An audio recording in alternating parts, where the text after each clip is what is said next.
Transcendental Ontology available anywhere. And without that, it's very difficult to understand really what is a human being, what is the soul, what is consciousness, and how does consciousness work. Even more profoundly, there has not been a logic that allows one to reason in the transcendental realm. In other words, a lot of people are having trouble with traditional religions because they like to ask this question, why? We've been brought up in the Western culture, taught that there's a reason for everything, and there's logic behind everything. So naturally, when we are told you must do such and such, then our natural response is to ask why. Why should I do that? I don't want to do it just because you told me to. I want to do it because it makes sense to me. So why do I have to do it? And this is a perfectly reasonable and rational response. So we want to support a spiritual life, but we want to do it in a way that allows you to ask why and think it through so that you really understand why. And then when you do perform spiritual activities, you'll do them much more enthusiastically and with much more initiative and concentration. So our struggle has been to package, if you will, or develop an approach to our tradition that really allows you to comprehend it properly and understand what it really is. So I think we finally have the concept here with Transcendental Ontology. For one thing, Transcendental Ontology, the phrase, is trademarkable.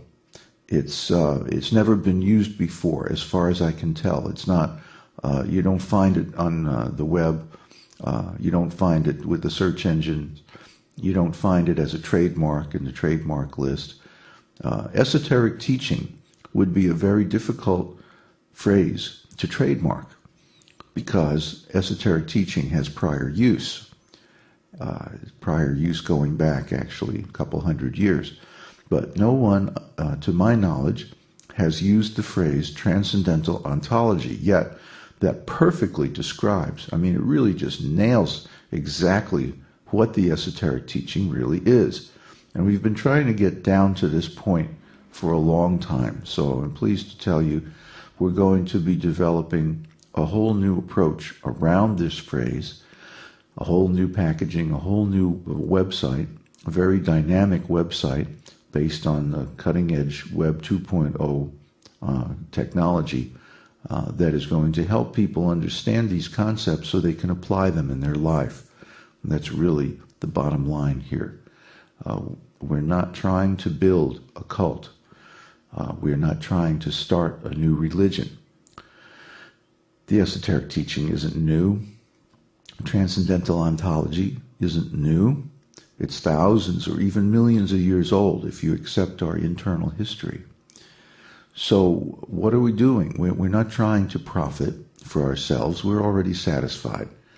But we're trying to deploy self-help vehicle here for the maximum benefit to the public good. So we are distributing software. I look at what we're doing as a software project, not like Microsoft, but more like the people behind Linux and the World Wide Web. They made their software open source. They made the source code available to everyone, so everyone could take it and use it in their own projects or build upon it and do something interesting with it. So we want to give you a transcendental ontology. We want to give you a framework of meaning. It's like a programming language. And you can use that programming language to do some pretty amazing things. And we're going to get into the kind of things that you can do with this programming language in future posts, because we're really, like I said, turning a corner at this point and going into a whole new realm of applications of transcendental ontology, thinking of it as a programming language, thinking of it as a software project. So why is an ontology important? Because it determines your consciousness. The limits of the ontology mark the limits of your consciousness. Why? Because your ontology gives meaning and value to your experience. And if your ontology does not describe a particular type of experience, then you will give no meaning to it, you'll have no explanation for it, and so you will not give it any value. That means you will not remember it, the experience will just fade. As soon as the sense impressions that conform of it are over, and you will lose that experience and lose that value. So the problem is people have spiritual experiences all the time, but they don't remember them. They don't even know or recognize that they're having them. They don't register because they don't have any categories of meaning in their ontology with which to describe their spiritual experiences. What to speak of a logic that allows them to reason about their spiritual experiences.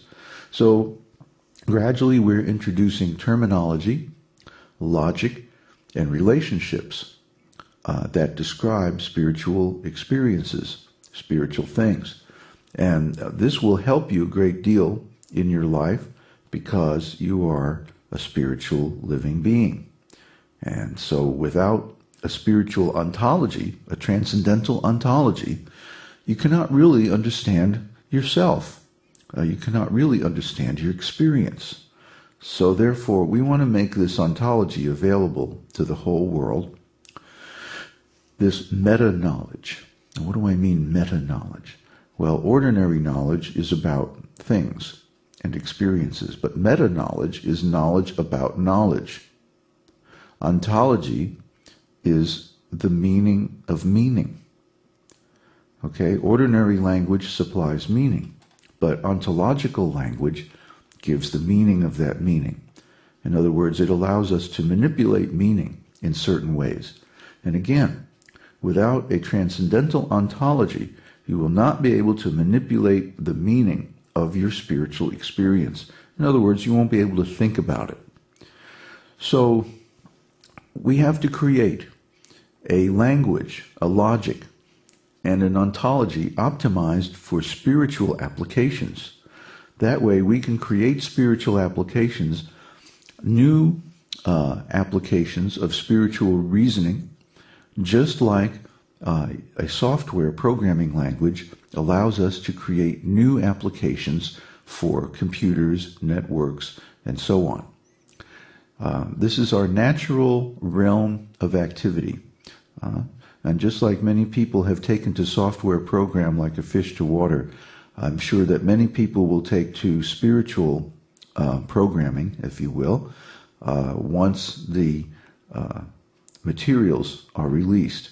So we're working on that, and you will get the breaking developments here on this weblog, this podcast.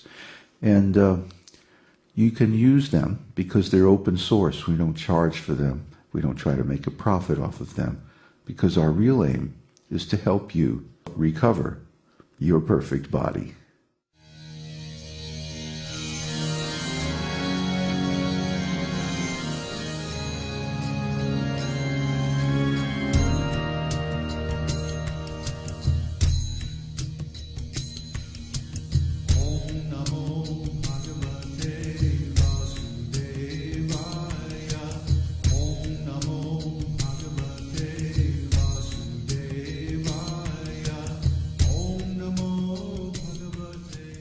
We hope you've enjoyed this edition of My Perfect Body. This is David Hughes, your host, reminding you to visit us on the web at esotericteaching.org, where you can purchase the complete Esoteric Teaching Introductory Seminar DVD and many CDs of transcendental music and mantras.